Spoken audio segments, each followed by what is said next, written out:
இப்போ வந்து நீங்களும் நிறைய ப்ராஜெக்ட்ஸ்ல நடிச்சிருக்கீங்க. கனாக்காலம் காலங்களா இருக்கட்டும், பிக் பாஸா இருக்கட்டும், நிறைய ஸ்கிரீன்ஸ்ல இருந்திருக்கீங்க. பட் உங்களுக்குன்னு ஒரு தியேட்டரிக்கல் ஃபிலிம் அதுல வந்து கதாநாயகனும் முதல் தடவை பண்ணிருக்கீங்க.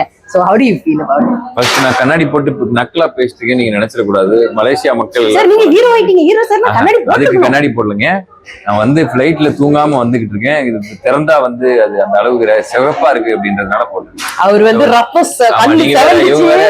ஹீரோ ஆயிட்டீங்க அப்படி இப்படின்னு சொன்னா நக்கல்ல இவன் பத்தியா அப்படின்ற மாதிரி நீங்க நினைச்சிட கூடாது. அதுக்காக சொல்லிடுறேன்.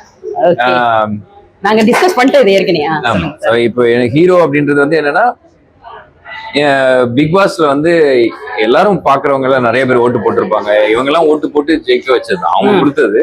அதனால இந்த வாய்ப்பும் அவங்க கொடுத்ததுன்னு நான் நினைக்கிறேன். ஸோ அதனால அதை வந்து மிஸ்யூஸ் பண்ணாம அவர் கரெக்டா பண்ணணும் அப்படின்ற மாதிரியான ஒரு இது இருக்கு. அதுக்கு வந்து பேரு நீங்க ஹீரோன்னு வச்சுக்கோங்க. பட் ஆனா நான் வந்து எல்லாரையும் சிரிக்க வைக்கிற மாதிரியான கதையை நிறைய பண்ணுவோம் அப்படின்றது என்னோட ஆசை. எம்எஸ்கே சினிமாஸ் வந்து அவங்க அந்த நிறுவனம் வந்து அவங்க இங்க இருக்கக்கூடிய நல்ல ஸ்கிரீன்ஸ் எல்லாத்தையும் நம்ம தமிழ் படத்தை ரிலீஸ் பண்றாங்க.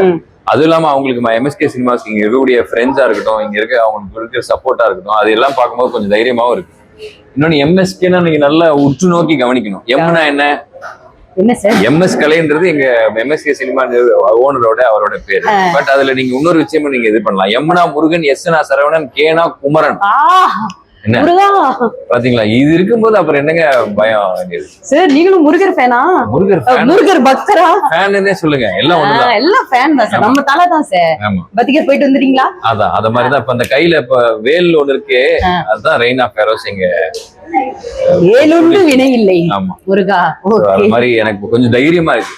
எனக்கு இங்க வந்து உண்மையிலேயே பயமா இல்லைங்க. உண்மையிலேயே பயம் இல்லை. அந்த மாதிரி தான் இருக்கு.